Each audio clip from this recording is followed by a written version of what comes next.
ada Ibu Amin Isasi.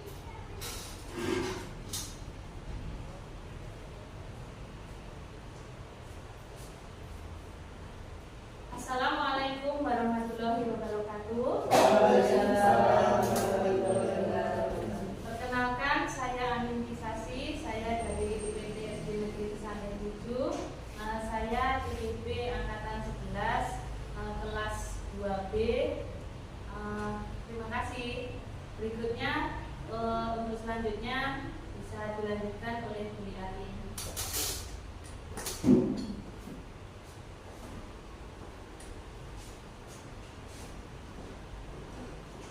Terima kasih Bapak Ibu. Perkenalkan, saya CIP angkatan 11 bersama dengan ibu yang lain. Saya dari UPT SD Negeri Sukanyat 2. Terima kasih. Monggo disambung Bu Reni.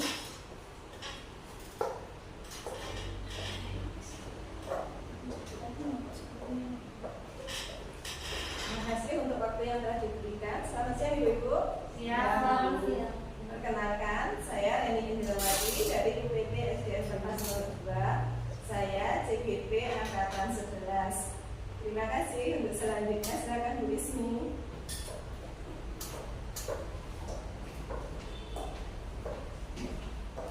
Selamat siang Bapak Ibu. Perkenalkan, nama saya Harika Husni, calon guru penggerak angkatan 11 UPT SD Negeri Tepas 01 Kabupaten Blitar. Terima kasih. Baiklah Ibu, sekarang kita sudah tiba di acara inti, yaitu diseminasi budaya positif aksi nyata modul 1.4 CBP angkatan 11. Berikut adalah materi diseminasi kita pada siang hari ini. Yang pertama yaitu perubahan paradigma belajar, disiplin positif, motivasi perilaku manusia, kebutuhan dasar manusia, posisi kontrol restitusi, keyakinan kelas, dan segitiga restitusi. 1. Perubahan paradigma belajar. Paradigma belajar dulu dan sekarang sangatlah berbeda. Paradigma belajar dulu, pembelajaran berpusat pada guru, keadaan murid disamaratakan. Selanjutnya, murid diajarkan dengan sumber belajar dan cara yang sama. Jadi setiap anak memperoleh cara pembelajaran yang sama rata. Selanjutnya, murid dikatakan berhasil jika nilainya bagus atau di atas KKM. Murid dikatakan berhasil jika mencapai KKM atau mendapatkan nilai 100 ataupun 90. Namun, paradigma belajar sekarang antara lain pembelajaran berpusat pada murid atau peserta didik, pembelajaran lebih menyenangkan melalui pembelajaran berdiferensiasi, membuat kesepakatan kelas, dan berbagai proyek. Selanjutnya, murid bebas memilih sumber dan cara belajar sesuai dengan bakat, minat, dan potensinya. Selanjutnya, pembelajaran berkolaborasi dengan berbagai pihak antara lain orang tua, teman, maupun tokoh masyarakat. Selanjutnya, 2. Disiplin positif. Pendekatan untuk menerapkan disiplin dari dalam diri anak tanpa hukuman dan hadiah. Pendekatan dalam pengelolaan perilaku siswa yang berfokus pada solusi dari sebuah kesalahan. Jadi, kita menitik fokuskan pada solusi. Jadi, disiplin positif bisa menguatkan hubungan positif antara guru dan siswa. Tujuan dari penerapan disiplin positif agar terbentuk murid-murid yang berkarakter, berdisiplin, santun, jujur, peduli, dan bertanggung jawab. Selanjutnya, motivasi perilaku manusia ada 3, yaitu 1. Untuk menghindari ketidaknyamanan atau hukuman. Yang kedua, untuk mendapatkan imbalan atau penghargaan dari orang lain. Untuk poin 1 dan 2 ini dari ekstrinsik atau dari luar. Sedangkan yang dari intrinsik 3, untuk menjadi orang yang mereka inginkan dan menghargai diri sendiri dengan nilai-nilai yang mereka percaya. Selanjutnya, materi akan disampaikan oleh pemateri selanjutnya. Keempat yaitu kebutuhan dasar manusia. Adapun kebutuhan dasar manusia antara lain yang pertama yaitu bertahan hidup atau survival. Yang kedua, kasih sayang dan rasa diterima, love and belonging. Yang ketiga, kebebasan atau freedom. Yang keempat, kesenangan atau fun. Dan yang terakhir, penguasaan atau power. Untuk yang pertama, kebutuhan hidup adalah kebutuhan yang bersifat fisiologis untuk bertahan hidup. Misalkan kesehatan, kemudian rumah, dan makanan. Komponen psikologis pada bagian ini juga meliputi kebutuhan akan rasa aman. Untuk yang kedua, kasih sayang dan rasa diterima. Kebutuhan ini adalah kebutuhan untuk disayangi, diterima, meliputi kebutuhan akan hubungan dan koneksi sosial, kebutuhan untuk memberi, menerima kasih sayang, dan kebutuhan untuk merasa menjadi bagian dari suatu kelompok. Kebutuhan ini juga meliputi keinginan untuk terhubung dengan orang lain, misalkan seperti teman, keluarga, pasangan hidup, teman kerja, binatang peliharaan, dan kelompok di mana kita tergabung. Yang selanjutnya yaitu kebutuhan pengakuan atas kemampuan atau penguasaan. Kebutuhan ini berhubungan dengan kekuatan untuk mencapai sesuatu, menjadi kompeten, menjadi terampil, diakui atas prestasi dan keterampilan kita, didengarkan dan memiliki rasa harga diri. Kebutuhan ini juga meliputi keinginan untuk dianggap berharga, bisa membuat perbedaan, bisa membuat pencapaian, diakui, dihormati. Nah, ini meliputi self-esteem dan keinginan untuk meninggalkan pengaruh. Yang selanjutnya yaitu kebebasan atau kebutuhan akan pilihan. Kebutuhan untuk bebas ini adalah kebutuhan akan kemandirian, otonomi, memiliki pilihan, dan mampu mengendalikan arah hidup seseorang. Anak-anak dengan kebutuhan kebebasan yang tinggi menginginkan pilihan. Mereka itu perlu banyak bergerak, suka mencoba-coba, tidak terlalu terpengaruh orang lain, dan senang mencoba hal yang baru dan menarik. Kemudian kebutuhan selanjutnya yaitu kesenangan, kebutuhan akan merasa senang, di mana kebutuhan ini adalah kebutuhan akan mencari kesenangan seperti bermain dan tertawa. Belajar membutuhkan kebutuhan akan kesenangan dengan belajar. Anak-anak dengan kebutuhan dasar kesenangan yang tinggi biasanya ingin menikmati apa yang dilakukan. Mereka juga bisa berkonsentrasi tinggi saat mengerjakan hal-hal yang disenangi.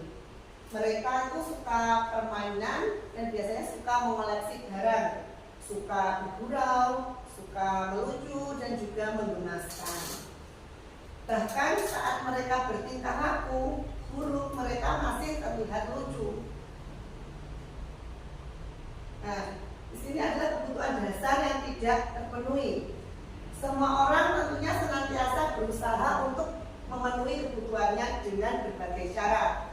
Bila mereka tidak bisa mendapatkan kebutuhannya dengan cara yang positif, mereka bisa melanggar peraturan atau melakukan hal-hal yang tidak sesuai dengan nilai-nilai kebajikan. Seorang murid yang tidak begitu berhasil secara akademik, mungkin kebutuhan akan penguasaan tidak terpenuhi di sekolah. Oleh karena itu, makanya dia akan mencoba untuk memenuhi kebutuhannya akan penguasaan itu dengan mencoba mengatur temannya, mengatur orang lain di lapangan bermain misalkan, atau bahkan menyakiti secara fisik, biasanya melukai temannya atau menyakiti temannya. Nah, kita sebagai guru, kita dapat melibatkannya dalam kegiatan yang memberi peluang murid tersebut membuat pencapaian yang berarti. Seseorang yang tidak merasa diterima oleh teman-temannya, kebutuhan akan kasih sayang dan rasa diterimanya itu tidak terpenuhi. Oleh karena itu, dia mungkin akan memiliki satu teman saja, tidak banyak teman. Dan biasanya mereka memisahkan diri dari yang lain. Sebagai guru, kita bisa membangun hubungan yang bisa membangun kepercayaan dan keintiman dengan anak ini.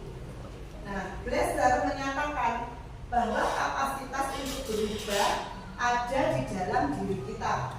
Jika kita dapat mengidentifikasi kebutuhan apa yang mendorong perilaku kita, maka perubahan perilaku positif dapat dimulai dengan mencari solusi untuk memenuhi kebutuhan tertentu dengan cara yang positif. Nah, untuk yang selanjutnya ada SBT, Ibu, Bapak Ibu, biar kita tidak mengantuk. Baiklah, bisa saya minta untuk berdiri. Nah, SBT ini biasanya saya lakukan di kelas, ya. Monggo nanti bisa mengikuti saya contohkan terlebih dahulu. Nah, kalau saya bilang buka, maka tangan jenengan buka, ya. Buka, tutup, buka, tutup. Bertepuk tangan, buka, tutup, buka, tutup. Bertepuk tangan, digulung-gulung, digulung-gulung, sambil tersenyum gigit, digulung-gulung, digulung-gulung, sambil tertawa, ha-ha. Itu nggih, satu kali lagi nggih yang keras biar kita lebih semangat. Oke, sambil nyanyi bersama nggih. 1, 2, 3. Buka, tutup, buka, tutup. Bertepuk tangan. Buka, tutup, buka, tutup. Bertepuk tangan. Digulung-gulung, digulung-gulung, sambil tersenyum gigi, digulung-gulung, digulung-gulung, sambil tertawa, ha-ha. Tepuk tangan untuk kalian. Terima kasih, bisa duduk kembali.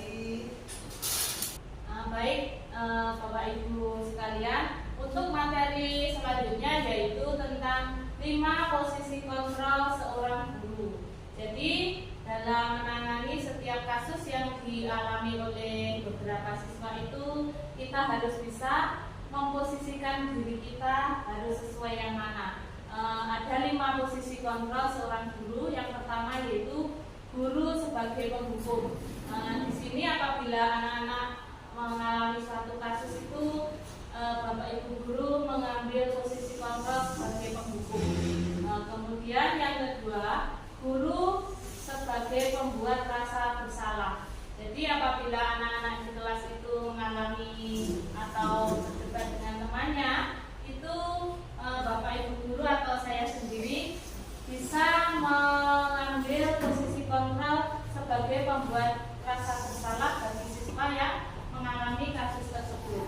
Kemudian yang ketiga yaitu guru sebagai teman.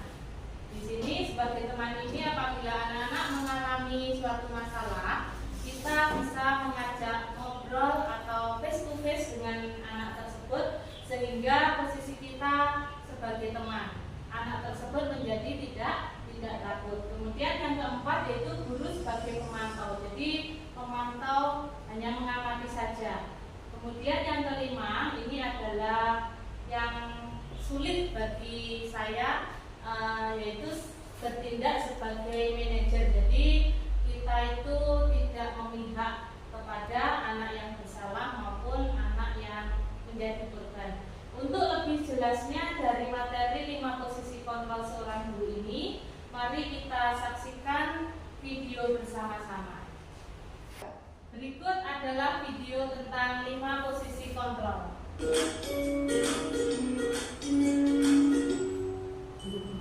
Salam bahagia Ibu dan Bapak Guru hebat.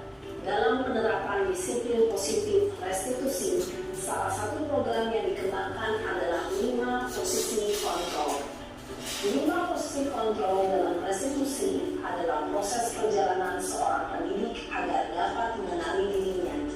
Pada video kali ini, kita akan membahas tentang 5 posisi kontrol yang dikembangkan oleh Diane Gosson dan contoh penerapannya.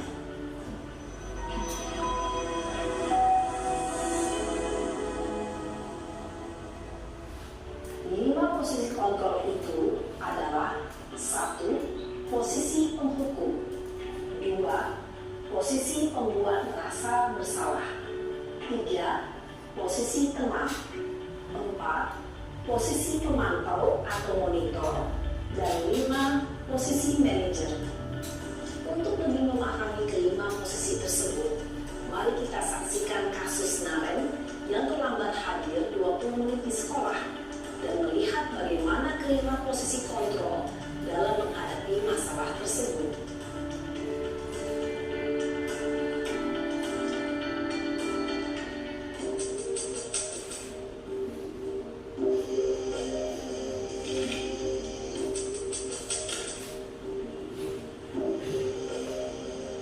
Naren! Sini kamu! Selamat pagi, Bu. Selalu terlambat. Kamu deh, pasti terlambat. Maaf, Bu. Saya Apa? Apa coba? Alasan kamu apa lagi? Kapan sih kamu tidak terlambat? Malas sekali ya kamu jadi anak. saya Dasar pemalas. Gak kapok-kapok sih kamu. Sudah berapa kali terlambat? Sana, kamu keliling lapangan basket 2 kali. kenapa saya harus keliling lapangan basket, Bu?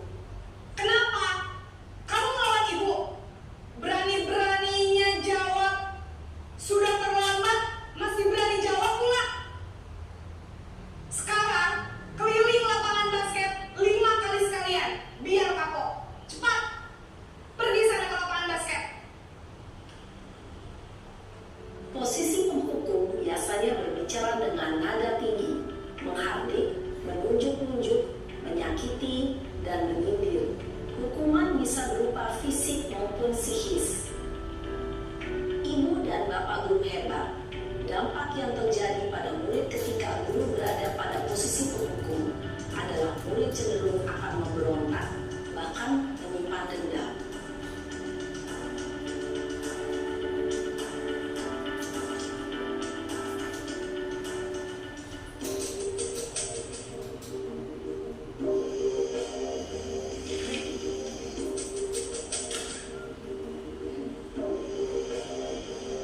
Naren!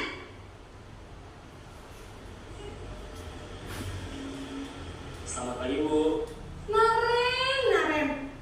Kamu kenapa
kali larinya lebih kenceng lagi ya, biar gak terlambat lagi.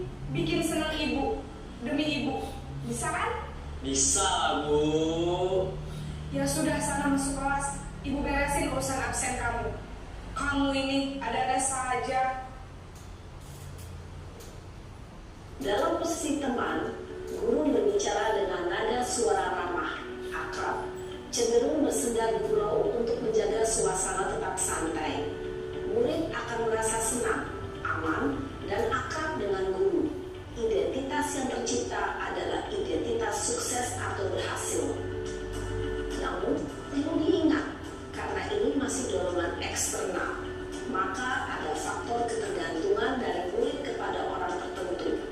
Di sini, guru absennya, sehingga di lain waktu, murid bisa berperilaku baik, namun hanya kepada orang-orang tertentu saja.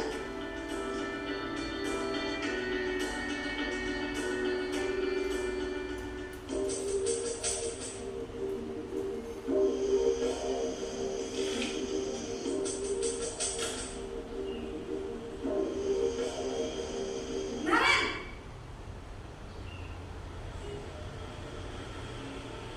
Selamat pagi, Bu. Naren, apa peraturan sekolah kita tentang jam berapa kita harus masuk sekolah, nak? Kita harus di sekolah jam 7, Bu. Iya betul, sekarang sudah jam 7.20. Naren sudah tahu konsekuensinya jika terlambat hadir. Paham, Bu. Saya harus tinggal kelas pas jam istirahat selama 20 menit. Iya benar, konsekuensinya demikian. Jadi nanti jam 9.30 pas istirahat, kamu harus tinggal di kelas, kerjakan tugas tambahan untuk ketertinggalan kamu, ya? Baik, Bu. Posisi pemantau mengandalkan penghitungan atau data untuk mengontrol murid. Guru mengarahkan murid berdasarkan peraturan dan konsekuensi. Seorang pemantau menunjukkan bahasa tubuh dan ekspresi wajah yang datar dan cenderung formal.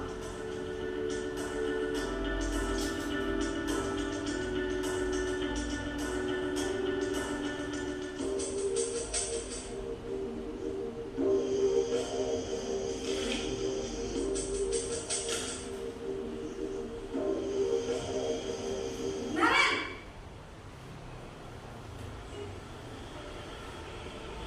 Selamat pagi, Bu. Selamat pagi, Naren. Maaf, Bu. Saya terlambat. Iya, sekolah masuknya jam 7, sekarang sudah jam 7.20. Jadi sekarang bagaimana ini, Naren? Maaf, Bu. Saya lupa setel alarm saya semalam.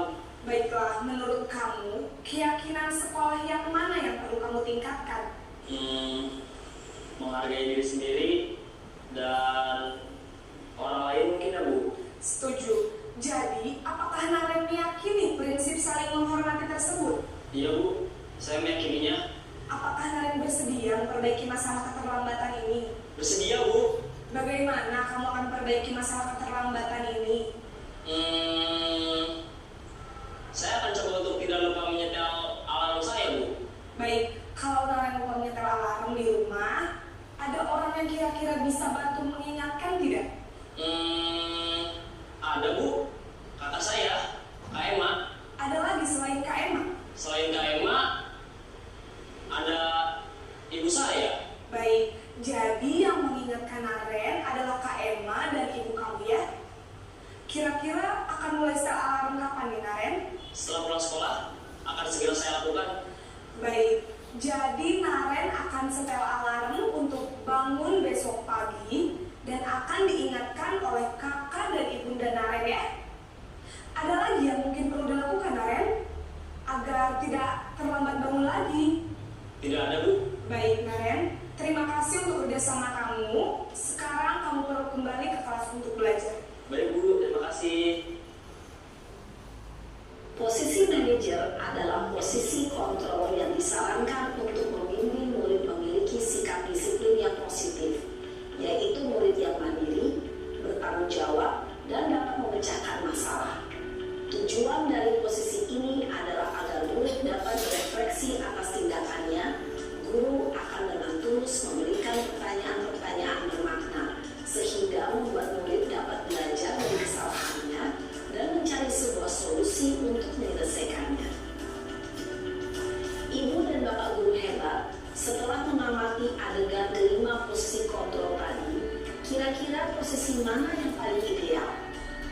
posisi mana yang dapat menunjang motivasi intrinsik murid?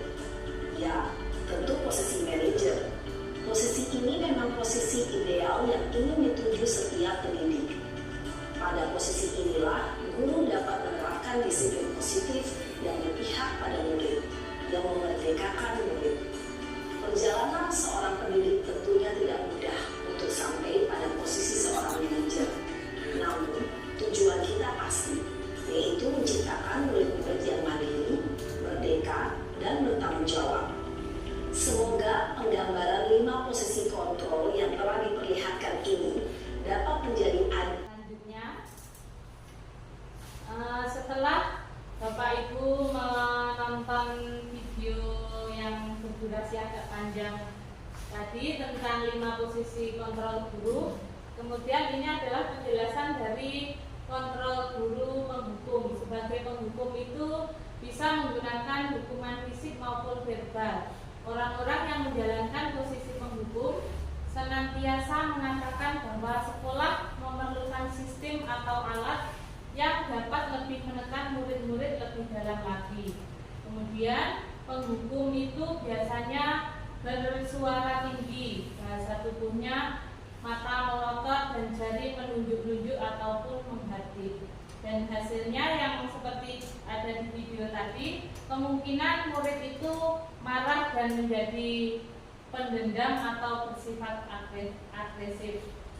Lanjut. Kemudian untuk yang kedua, pembuat rasa bersalah. Biasanya guru akan bersuara lembut. Pembuat rasa bersalah akan menggunakan keheningan yang membuat orang lain merasa tidak nyaman, bersalah atau menjadi rendah diri. Pada posisi ini, murid akan memiliki penilaian diri yang buruk tentang diri mereka. Murid merasa tidak berharga dan mengecewakan orang-orang yang disayanginya. Kemudian pada posisi ini, pembuat nada suara biasanya memelas, halus, sedih, dan bahasa tubuhnya merapat pada anak ataupun lesu. Hasilnya murid akan merasa bersalah dan gagal. Lanjut. Untuk posisi teman ini, guru tidak akan menyakiti murid, namun akan tetap berupaya mengontrol murid melalui persuasi. Jadi posisi teman pada guru ini bisa negatif ataupun positif. Positif di sini berupa hubungan baik yang terjalin antara guru dan murid. Guru di posisi teman menggunakan hubungan baik dan humor untuk mempengaruhi seorang teman. Biasanya menggunakan nada suara yang ramah, akrab, dan bercanda. Bahasa tubuhnya merapat pada murid, mata kemudian bisa tersenyum dengan jenaka. Hasilnya murid akan merasa senang dan menjadi akrab dengan guru. Ini termasuk dampak yang positif. Hanya saja terdapat sisi negatifnya, yaitu murid menjadi tergantung pada guru tersebut.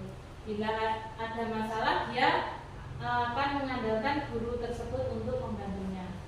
Lanjut. Untuk posisi pemantau ini bisa berarti mengawasi. Pada saat kita mengawasi, kita bertanggung jawab atas perilaku orang-orang yang kita awasi. Posisi pemantau berdasarkan pada peraturan-peraturan dan juga konsekuensi. Dengan menggunakan sanksi atau konsekuensi, kita dapat memisahkan hubungan pribadi kita dengan murid. Biasanya pada posisi ini menggunakan nada suara datar dan juga bahasa tubuh yang formal. Hasilnya, murid memahami konsekuensi yang harus dijalankan karena telah melanggar salah satu peraturan sekolah. Guru tidak menunjukkan suatu emosi yang berlebihan atau marah dan juga membuat merasa berbuat salah. Kemudian murid tetap dibuat tidak nyaman, yaitu dengan harus tinggal kelas pada waktu jam istirahat dan mengerjakan tugas. Guru tetap harus memantau murid pada saat mengerjakan tugas di jam istirahat karena murid tidak bisa ditinggal seorang diri. Kemudian untuk posisi kontrol yang terakhir yaitu manajer, yaitu posisi di mana guru berbuat sesuatu bersama dengan murid, mempersilahkan murid mempertanggungjawabkan perilakunya, mendukung murid agar dapat menemukan solusi atas permasalahannya sendiri. Biasanya menggunakan nada suara tulus, bahasa tubuh yang tidak kaku, dan juga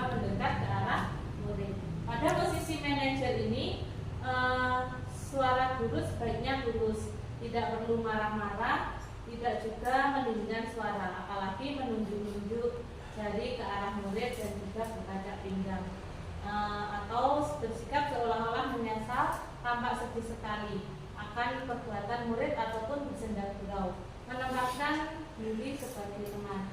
Demikianlah untuk materi 5 posisi kontrol guru. Apabila ada kurang lebihnya saya mohon maaf. Terima kasih. Terima kasih Bapak Ibu. Selanjutnya saya akan melanjutkan materi berikutnya, yaitu tentang keyakinan kelas. Di sini keyakinan kelas merupakan sebuah nilai kebajikan universal yang telah disepakati secara tersirat dan tersurat, lepas dari adanya latar belakang budaya, bahasa, agama, suku bangsa. Nah, hal-hal yang berupa seperti keadilan, kehormatan, kepedulian, integritas, kejujuran, pelayanan, keamanan, kesabaran, tanggung jawab, mandiri, berprinsip, keselamatan, kesehatan, dan masih banyak lagi nilai-nilai kebajikan universal yang dapat diterapkan di dalam untuk membuat keyakinan kelas kita. Mungkin itu yang dapat saya sampaikan. Terima kasih. Terus selanjutnya adalah prosedur pembentukan keyakinan kelas. Yang pertama itu memberikan penjelasan kepada murid-murid tentang keyakinan kelas. Kemudian yang kedua, mempersilahkan murid-murid untuk mencurahkan pendapat tentang peraturan yang perlu disepakati di kelas mereka. Selanjutnya, yang ketiga, mempersilahkan murid-murid menyampaikan idenya tentang peraturan kelas yang mereka inginkan. Seperti apa peraturan yang mereka inginkan? Kemudian yang keempat, menyusun keyakinan kelas sesuai prosedur pembentukan keyakinan kelas. Gantilah kalimat-kalimat dalam bentuk negatif menjadi positif. Dan selanjutnya, yang kelima yaitu meninjau ulang keyakinan kelas secara bersama-sama. Beberapa peraturan dijadikan menjadi satu keyakinan kelas. Yang keenam, setelah keyakinan kelas selesai dibuat, maka seluruh warga kelas di seluruh meninjau ulang dan menyetujui dengan menandatanganinya. Dan yang ketujuh, keyakinan kelas selanjutnya dilekatkan di dinding kelas atau tempat yang mudah dilihat oleh warga kelas. Untuk selanjutnya yaitu tentang segitiga restitusi, di mana segitiga restitusi itu merupakan proses menciptakan kondisi bagi murid untuk memperbaiki kesalahan mereka, sehingga mereka bisa kembali pada kelompok mereka dengan karakter yang lebih kuat. Menurut Rosen tahun 2004, restitusi bukan untuk menebus kesalahan, namun untuk belajar dari kesalahan. Restitusi yaitu berupa tawaran dan bukan paksaan. Selanjutnya, tahapan dalam segitiga restitusi yang pertama yaitu menstabilkan identitas, yang kedua yaitu validasi tindakan yang salah, yang ketiga yaitu mengakhirkan tentang keyakinan. Yang pertama, menstabilkan identitas, yaitu bagian dasar dari segitiga restitusi yang bertujuan untuk mengubah identitas anak dari orang yang gagal karena melakukan kesalahan menjadi orang yang sukses. Anak yang melanggar peraturan karena sedang mencari perhatian adalah anak yang mengalami kegagalan. Dia mencoba untuk memenuhi kebutuhan dasarnya, namun ada benturan. Kalau kita mengkritik dia, maka kita akan tetap membuatnya dalam posisi gagal. Kalau kita ingin dia menjadi reflektif, maka kita harus meyakinkan si anak dengan cara mengatakan kalimat-kalimat ini. Di antaranya yaitu, berbuat salah itu tidak apa-apa, tidak ada manusia yang sempurna. Saya juga pernah melakukan kesalahan seperti itu. Kita bisa menyelesaikan ini.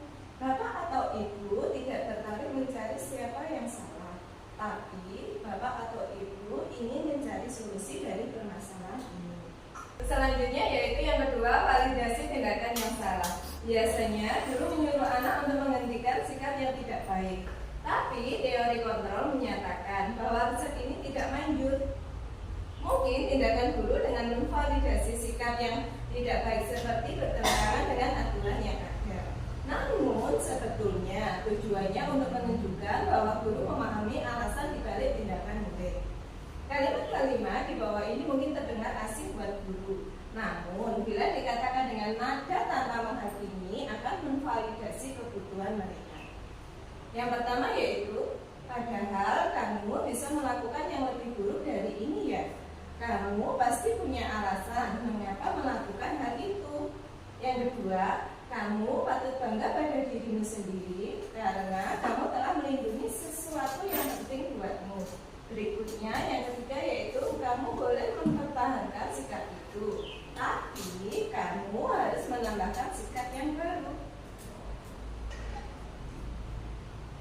Yang ketiga yaitu menanyakan tentang keyakinan. Teori kontrol dinyatakan bahwa kita pada dasarnya termotivasi secara internal. Ketika identitas sukses telah tercapai atau langkah 1 dan tingkah laku yang salah telah divalidasi atau langkah 2, maka anak akan siap untuk dihubungkan dengan nilai-nilai yang dipercaya dan berpindah menjadi orang yang dia inginkan. Pertanyaan-pertanyaan di bawah ini menghubungkan keyakinan anak dengan keyakinan kelas. Yang pertama, apa yang kita percaya sebagai keyakinan kelas? Berikutnya, yang kedua yaitu apa nilai-nilai umum yang kita telah sepakati? Yang ketiga, apa bayangan kita tentang kelas yang ideal? Berikutnya, yang terakhir atau keempat yaitu kamu mau jadi orang seperti apa? Berikutnya yaitu contoh penerapan segitiga restitusi. Ya, silakan masuk. Dari mana kamu, Kak? Ya, sudah lanjut. Ya, sudah tahu mengapa kamu diundang di sini? Iya, betul kali ya, karena kamu tadi masuk ke kelasnya terlambat. Terus terlambat masuk ke kelas itu termasuk perbuatan yang baik apa tidak, Kak? Ya, tidak apa-apa. Semua orang itu pasti pernah berbuat salah. Tapi di sini Bu Reni tidak mencari siapa yang salah. Di sini Bu Reni ingin mencari solusi dari apa yang telah kamu lakukan tadi atau dari permasalahan kamu tadi. Kamu pasti memiliki alasan. Coba dijelaskan kepada Ibu Reni. Alasan kamu mengapa kamu tadi kok terlambat masuk ke kelas?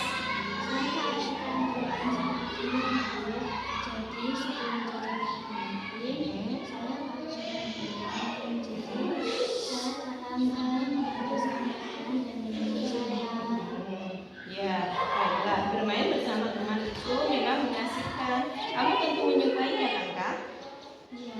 Terus, adakah solusi dari apa yang kamu lakukan tadi supaya kamu tetap bisa bermain, jajan, terus kamu juga tidak terlambat masuk ke kelas? Iya, Bu.